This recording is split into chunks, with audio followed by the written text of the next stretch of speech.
I'm author and athlete Brad Kearns. Welcome to the B.rad podcast, where we explore ways to pursue peak performance with passion throughout life. Visit bradkearns.com for great resources on healthy eating, exercise, and lifestyle. And here we go with the show. They will mess up mitochondrial energy production. They'll have inflammatory properties. And of course, they will have autoimmune stimulating properties. And all this stuff is no good when you're trying to be an efficient energy burning machine. That happens to my stomach too, but the smoothie is so healthy that it's worth it. And that's when I was sort of slapped in the face and forced to reflect and contemplate that if something is touted as so healthy for you, I don't think it should be popping your stomach out and causing transient abdominal pain. And the one I'm appreciating more and more is this obligation to increase all forms of general everyday movement as a critically important factor in your ability to burn energy successfully and to be healthy in general. Reflections and reader feedback and expert feedback on these concepts of energy balance inspired by my interviews with Jay Feldman, Energy Balance Podcast. I've received some wonderful feedback on our two interviews, as well as my recordings reflecting on these matters. So I'm going to share a bunch of summary comments, both from experts like Mark Sisson and other big names in the ancestral health scene, as well as ordinary listeners trying to do their best to be healthy and fit. So we'll get those summary comments together. And essentially what we're talking about here, the big picture question is, do healthy, fit folks need to rethink the, quote, obligation to fast, restrict carbs, restrict eating windows, and prioritize fat burning to the extreme? And the argument here advanced by Jay Feldman and others is that these are all stress mechanisms. They trigger survival mechanisms that can be possibly too stressful when combined with a devoted athletic regimen, as well as hectic, high-stress modern life in general. So again, a summary reviewing the big picture here. When you fast, when you restrict carbs, a lot of people report feeling great, more energized, more alert, and these are due to the stress response mechanisms of starving your cells of caloric energy. So when you go into ketosis, when you follow a ketogenic diet, when you engage in time-restricted feeding, you feel alert, energized, great, wonderful. You go on a prolonged fast and you feel great and more alert and clean and light and energetic. And these are due to stress hormones working their magic and allowing your body to function optimally, even in the absence of dietary calories. And these are wonderful things to fine-tune your metabolic flexibility, as we've written about in so many books and discussed. But it's important to reflect and acknowledge that these are, in essence, stress mechanisms. Now, when we zoom out and look at the big picture of all the other forms of stress in our life, could it be taken to the extreme where you are active, athletic, performing some ambitious workouts, and combining that, or overall mixing in periods of fasting, carb restriction, things like that? So I think it might be helpful to segment this discussion into first talking about the goal of reducing excess body fat, and then in another part, a different show, we'll talk about the population of healthy, fit folks who are at their desired body composition or very close. But if one has the prominent goal of dropping excess body fat, that's going to predominate the thoughts and the strategies and the tactics that one uses. So let's hit that out of the gate here in this first show, and then we'll go into another level in an ensuing show.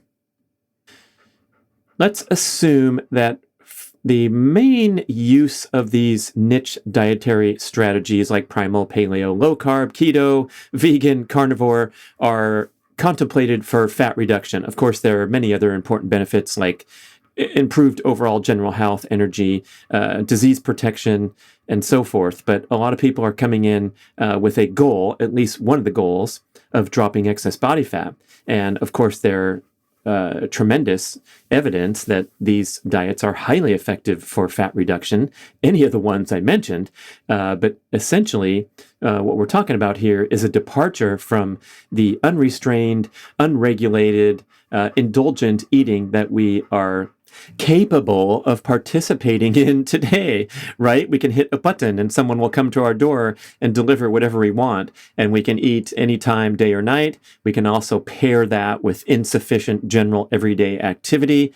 And so what happens is when you take a departure from just this free-form, nonstop buffet every single day, you're going to generate results with fat reduction due to the restrictiveness of your eating in comparison to previous. Like Dr. Pontzer reminded us during his interviews, any diet is essentially a gimmick, and that's not a criticism of the diet. When I joke partially about my CNC diet, carnivore-ish and chocolate, working very effectively to help me drop excess body fat, one of the reasons, the main reason that it worked was that it was restrictive, right? So you can only eat so much chocolate as my only indulgence, and then I've had enough, and I'm not reaching for the popcorn, the ice cream. I limited my options in the indulgence category, and then with the meal emphasis on these nutrient-dense,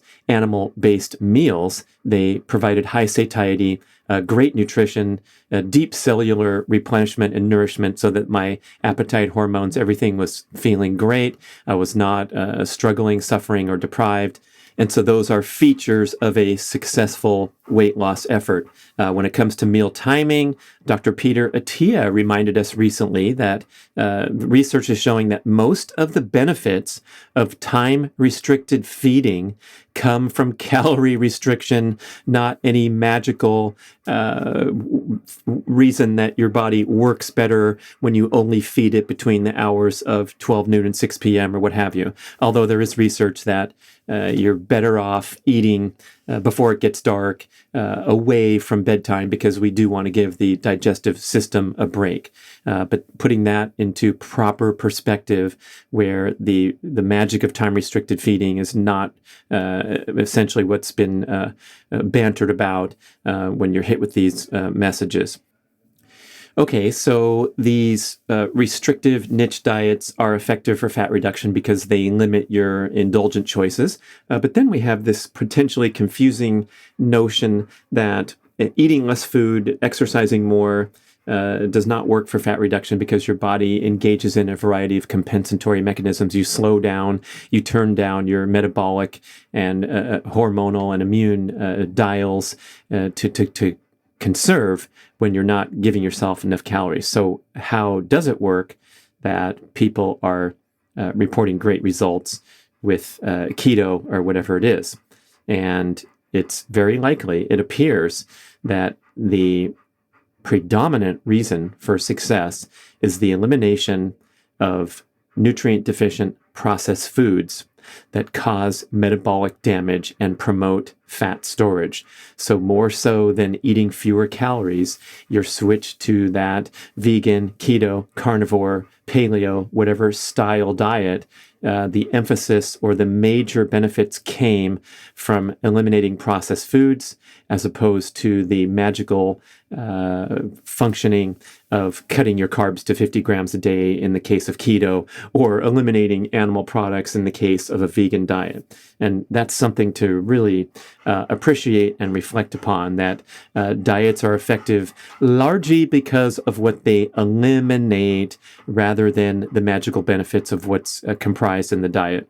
And the big ones that we're talking about here are the refined polyunsaturated industrial seed oils, because these inhibit your body's ability to burn energy internally, especially fat. They also damage your cells at the DNA level, and so they become difficult. They become integrated into healthy fat cells, and they're difficult to burn off when you consume these toxic calories.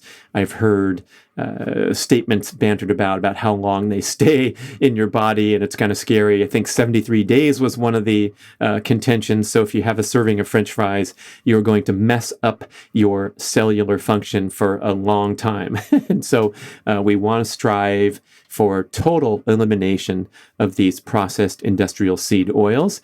Not that difficult, right? Throw away your bottles of corn, canola, soybean, safflower, sunflower oil that might be sitting in your cupboard. These are toxic agents. Dr. Kate Shanahan says it's literally no different than eating radiation for the immediate damage that they inflict upon your cells. So please go do that if there is anything still lingering in your house. That's the easy one, is to throw away the bottled industrial seed oils. But we also have to acknowledge when we start looking at labels that these things are snuck into all manner of packaged, frozen, processed foods. They are ubiquitous in restaurant meals, both the cheap, inexpensive meals, fast food joints, as well as fine dining. They will cook your meals in these industrial seed oils unless you insist otherwise. And so watch out for restaurant dining. That's where you're going to get a major dose of these industrial seed oils on the plate there with your wild-caught salmon or your steak or even your broccoli, whatever. These are just being squirted around in the kitchen, and most of your food is being prepared. And of course, because the oils are so calorically dense, that's where the research that Dr. Shanahan cites that up to 40% of your calories from a restaurant meal are coming from the refined industrial seed oils. Of course, that's evident and obvious when we're talking about fast foods, but even in the medium to fine dining categories. And as far as scrutinizing labels, boy, you'd be surprised when you look at that salad dressing, when you look at that mayonnaise, when you look at that box of crackers, when you look at the container of cashew nuts that you think you're doing yourself a solid and getting a healthy snack.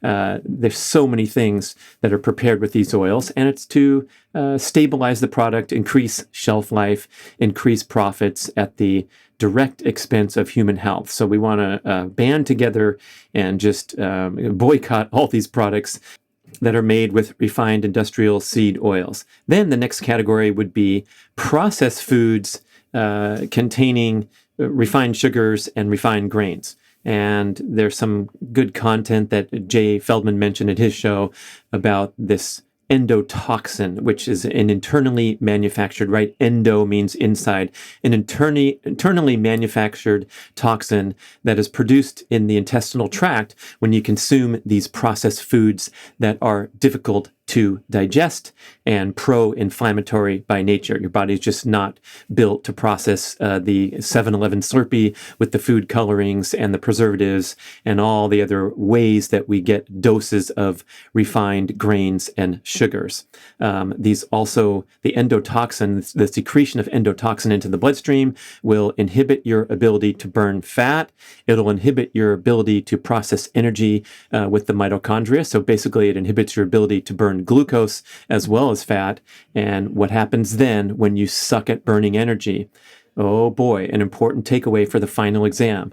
When you consume foods that inhibit your body's ability to process energy, you will become reliant upon external sources of calories for that quick hit, for that quick energy spike that happens when you consume another 7-Eleven Slurpee rather than kick into a nice, graceful body's ability to burn a variety of energy sources throughout the day, even if you're not consuming regular meals or snacks. And then finally, in another category, and this is what the carnivore movement is all about, are the natural plant toxins that are contained in all plant foods as their defense mechanisms to ward off predators and to survive. And these will also prompt the production of endotoxin in the gut. They will mess up mitochondrial energy production. They'll have inflammatory properties. And of course, they will have autoimmune stimulating properties. And all this stuff is no good when you're trying to be an efficient energy burning machine. And as the great work from Dr. Paul Saladino, I think it's Carnivore MD 2.0 on Instagram, and his quick videos where he's yelling at the camera with great enthusiasm and telling you which are the most offensive categories of plant foods. And those are roots, seeds, stems, and leaves. Those are the plants that have the most potential to cause disturbances in sensitive people. We're all familiar with gluten and how it's got such a bad rap, and that is because it is the most prominent plant toxin coming from the bread and the wheat products, and many people have difficulty processing gluten to some extent. Even some people argue that we're all sensitive to gluten, and a lot of us just have minor sensitivities that we don't even realize. They're subclinical, they're under the radar, whereas the person with celiac disease has that immediate reaction, which is so prominent. And we're all familiar with the stories of food allergies left and right. There's so many people that have peanut allergies. Many people have bizarre allergies to certain niche foods. And so this notion of plant toxins is not out of left field. It's a fundamental part of plant biology, botany. And so now it's being acknowledged that when you are in this sensitive category and you consume these things, they can really mess you up. And that's why these wonderful healing stories have occurred from people going on to an animal-based diet and restricting especially the most offensive plant foods. And so when they're in their raw form, they are, of course, much more toxic than when they're cooked, soaked, sprouted, fermented. You're hopefully also familiar with how so many plants that we consume are inedible until they are carefully treated and prepared, cooked, soaked, sprouted, or fermented, right? You're not going to have a spoonful of raw kidney beans or bite into a raw potato, but because these things are in some cases poisonous, right? Cashew nuts is another example. And so we're eating these end products that are more tolerable, but still potentially bringing a lot of sensitivities. I can reference my brief experimental period, probably lasted several months, where I was making this super nutrition green smoothie every morning. And so I'd freeze raw plant matter in the form of spinach leaves, kale, celery, beets. What else did I put in there? I'd put them in bags and put them in the freezer. And as directed by the viral video from Dr. Rhonda Patrick, popular health expert, she kept stuffing more green stuff in the blender, blend it up. Then you can have room to stuff more and more. So I would get this huge dose of greens every morning, thinking I was doing myself a solid for my health and getting all these antioxidants and phytonutrients. And then guess what happened reliably every single day? After I prepared and drank the smoothie, my stomach would pop out and it would expand. It would bloat out, uncomfortably so, for several hours. And then it would finally go down and settle. And I finally started to realize this pattern and discuss it with another friend who was on the green smoothie kick as well. And he made that epic comment that stopped me in my tracks. And he said, yeah, that happens to my stomach too, but the smoothie is so healthy that it's worth it. And that's when I was sort of slapped in the face and forced to reflect and contemplate that if something is touted as so healthy for you, I don't think it should be popping your stomach out and causing transient abdominal pain. I'd get these sharp shooting pains that would last for 2 seconds and then go away. I had irregularities with elimination and all kinds of complaints, leaky pipes in association with workouts. I also had my giant salad game and my stir fry game on high level at this time. So I was ingesting a lot of plant material. These are been widely touted to be the centerpiece of healthy human eating. And thankfully, back in May of 2019, I had a tremendous turning point with the exposure to Dr. Paul Saladino's message and later the other carnivore leaders, where he proposed with great scientific reference that maybe we don't need to make these plant foods the centerpiece, these giant piles, the centerpiece of our diet, and that they could quite possibly be causing trouble. Now, I believe that I have a healthy intestinal tract. I'm not someone who had the extreme sensitivities that you hear about from other promoters that have had life-changing turnarounds. And so I don't have that tremendous need to be extremely restrictive with my plant intake, but definitely no more of the obligation to go looking for produce as the center focus of my diet. And instead, I've made that transition to emphasize the least offensive plant foods, which are in the fruit category, because that's the final offering of the plant. They have the least amount of plant toxins.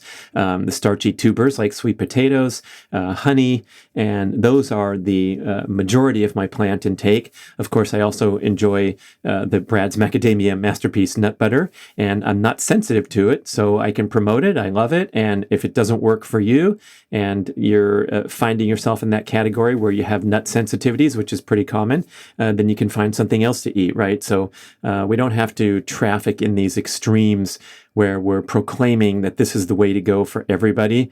But I think we are all obligated to maintain an open mind, think critically, and test and refine and revise your own approach as I'm communicating here, especially with that great transition away from a produce emphasis diet to a animal-based diet, with the strategic integration of nutritious carbohydrate foods that are in the least offensive category.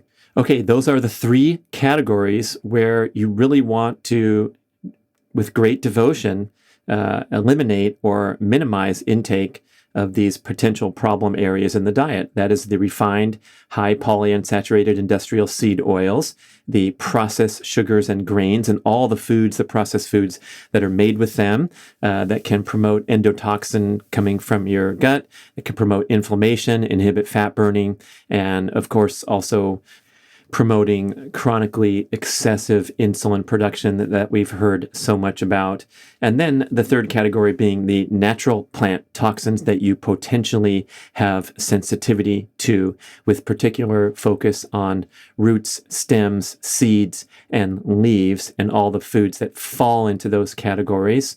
And that would be, of course, grains and legumes, green produce, the superstar, nutritional superstars would also have the highest levels of plant toxins, especially when they're consumed in raw form. So do an experiment. If you have any type of chronic digestive discomfort, that would be gas, bloating, transient abdominal pain in association with meals, or you have any kind of lingering, nagging, autoimmune or inflammatory conditions in the body that you're dealing with or taking prescription medication for, anything ending in itis, colitis, arthritis, gastritis, asthma, allergies, all these things can be very likely associated with your consumption of natural plant toxins that you have no idea are causing trouble until you strictly eliminate them. So the gold standard of an elimination diet would be a 30-day carnivore experiment where you're eating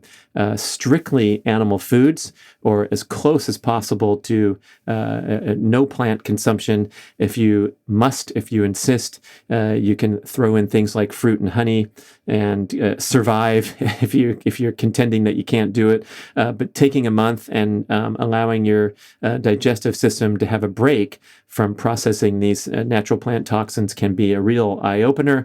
And then what people recommend is to strategically reintroduce certain foods that you like, that you wish you could continue to consume, and note any potential reaction. And so you can see what you can tolerate and what you can't. Okay, so just to summarize this important concept that the main benefits of restrictive eating are what you eliminate, Dr. Robert Lustig, with his epic quote in our interview talking about his book Metabolical, he said that it is virtually impossible to get fat, to become obese, to continue to add body fat over time if you eat wholesome, healthy, nutritious foods and eliminate processed foods. So that's a pretty incredible insight. It might even be hard to believe. Maybe on a bet, you could add some body fat if you stuffed your face all day long eating wholesome, healthy foods. But we have these powerful appetite and satiety mechanisms when we are consuming nutrient-dense, nutritious foods that tell us that we've had enough. And so I think we can all reference how it's very difficult to overeat on omelets and steaks and cuts of salmon, much more difficult than it is to allow those processed foods to sneak into the picture. And there you go, eating the whole pint of ice cream or the whole bag of potato chips, or the indulgences that you can go and drive across town and get the best donuts in your town, or the fresh ice creams, or the other things. Okay, so clean eating, impossible to get fat and continue to get fat. So that is, in fact, the gateway to dropping excess body fat, is to get healthy first. And when your body is good at producing energy, when the mitochondria are working well, when the gut is working well, it's not producing endotoxin, it's in fact processing nutrients and assimilating them effectively, that's when you have a fighting chance to drop excess body fat as a goal. Now, the diet is one component of being healthy and getting yourself primed for fat reduction, and the other stuff is lifestyle related, because there are a lot of things that point us in the direction of over-consuming, especially processed foods. One of them, of course, is chronic exercise patterns. So if you're engaging in overly stressful exercise patterns and depleting your cellular energy too frequently, producing too many stress hormones, you're going to be pushed in the direction of over-consuming, especially the quick energy, nutrient deficient processed foods. Same with getting insufficient sleep. And there's so many great research referenced all the time by experts that just a little bit of disturbance in sleep is going to throw off your appetite and satiety hormones and prompt you to overeat. Same with difficulty with stress management or dysfunctional lifestyle patterns that are overly stressful, chronically stressful. These are going to mess with your diet, your metabolism, your choices, and so forth. But I am appreciating Jay Feldman's contention that everything kind of emanates from an energy balance problem. So if you're not good at burning energy because of the presence of overly stressful lifestyle factors and poor food choices, that's the vicious circle occurring where you're going to continue to make poor food choices because you have no other way to get energy successfully. And so if you can focus on cleaning up the diet as the first step before you're worrying about your macros or strapping on a glucose monitor and carefully noting which foods spike your blood sugar more. Is it the banana or is it the papaya?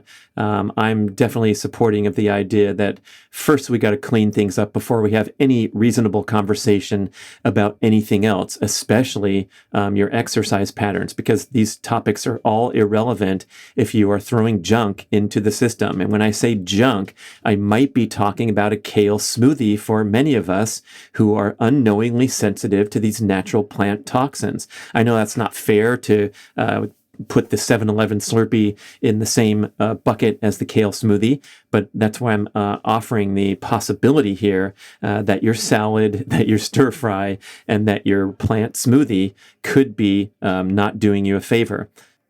And of course, if you are thriving and slamming that green smoothie every morning, like Dr. Rhonda Patrick and the other 834,000 people that watch that video, okay, thumbs up all around. But I contend that most of us, most people I know, would nod their head if you ask them, hey, do you have frequent episodes of gas, bloating, transient digestive pain, elimination irregularities, and the like, autoimmune inflammatory conditions that nag and get you? Maybe it's the allergies get you every season or whatever it is. The stomach pops out after you drink a green smoothie.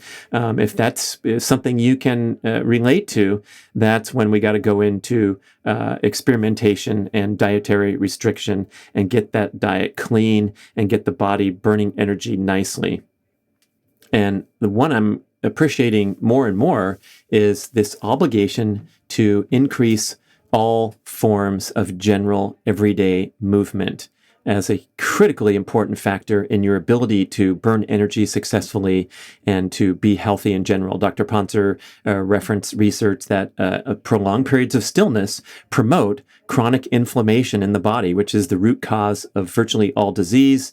You hear this bantered about all the time, that inflammation this, inflammation that, and amazingly, just sitting in a chair all day can promote an inflammatory state, which will really mess up, again, your body's ability to burn energy, for the mitochondria to function optimally, for the brain to function well. So getting up and moving around more throughout the day could be a key missing factor to your success with dropping excess body fat. And as Mark Sisson has been saying for 15 years now, it's not about the calories that you burn, it's about the movement itself. So when you're able to get up and walk around and do a morning exercise routine that I promote so aggressively, and do an evening walkabout instead of just sitting on the couch the whole time, getting up and engaging in foam rolling counts as a form of movement.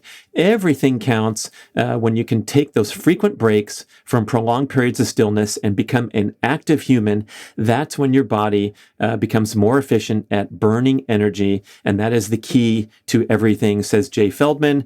You can agree or disagree with that, but it makes a lot of sense that if you're good at burning energy and you're energetic and alert, your appetite is going to be regulated. And when push comes to shove, it's always it's impossible to transcend the governing factor of your appetite and your energy levels when it comes to your food choices and your body composition, right? So the appetite's going to win out no matter what. And when your appetite is balanced, when your energy is balanced, that's when you're feeling good and living a good life and making good decisions, rather than, we could blame it on being weak or undisciplined or unmotivated, and therefore your diet failed because you reached for the potato chips too many times. But if we just back up and try to attack the cause rather than beat yourself up for succumbing to these weaknesses and temptations, that's when we can really make progress for the long term, rather than bouncing from one extreme restrictive pattern and then to the next one and then to the next one. Does that make sense? So that's the end all, is becoming a healthy human by ditching the processed foods out of the diet, those three categories that I mentioned, and increasing all forms of general everyday movement. And I didn't even mention your exercise, your training program, because the first two are so much more important. And again, if you don't have good energy production, energy balance status, you're going to have a very difficult time sustaining a reasonable, sensible exercise program, because you're going to get tired, you're going to have difficulty recovering, you're going to crave quick energy foods, everything's going to fall apart because you can't handle the stress. So let's just kind of close it there for the whole show and give us the marching orders of cleaning up your diet from those three offensive food categories: the oils, the processed grains and sugars, and the natural plant toxins, and then set the objective to just get up and move more throughout the day. And then we can talk about all the other tips and tricks that'll help you shed excess body fat, but not until you've crossed through the threshold, through the door to say, raise your hand, hi, I'm healthy and I'm ready to aspire to further peak performance. How's that? Okay, thank you. Let me know what you think. podcast@bradventures.com, and get ready for the continued thread of this discussion, where we are going to turn our attention to people who are healthy, energetic, have decent body composition, or are close to their goal, and how should they strategize the blending of their fitness and active lifestyle endeavors with the popular dietary strategies of the day: fasting, carb restriction, keto, vegan, carnivore, all that stuff. And so that's going to be fun, because that's where we're going to hear from a bunch of different experts. But for now, those are your initial marching orders. Thank you so much. Let's do it. Thank you for listening to the show. I love sharing the experience with you and greatly appreciate your support. Please email podcast@bradventures.com with feedback, suggestions, and questions for the Q&A shows. Subscribe to our email list at bradkearns.com for a weekly blast about the published episodes and a wonderful bi-monthly newsletter edition with informative articles and practical tips for all aspects of healthy living. You can also download several awesome free ebooks when you subscribe to the email list. And if you could go to the trouble to leave a 5 or 5-star review with Apple Podcasts or wherever else you listen to the shows, that would be super incredibly awesome. It helps raise the profile of the B.rad podcast and attract new listeners. And did you know that you can share a show with a friend or loved one by just hitting a few buttons in your player and firing off a text message? My awesome podcast player called Overcast allows you to actually record a soundbite excerpt from the episode you're listening to and fire it off with a quick text message. Thank you so much for spreading the word. And remember, be rad.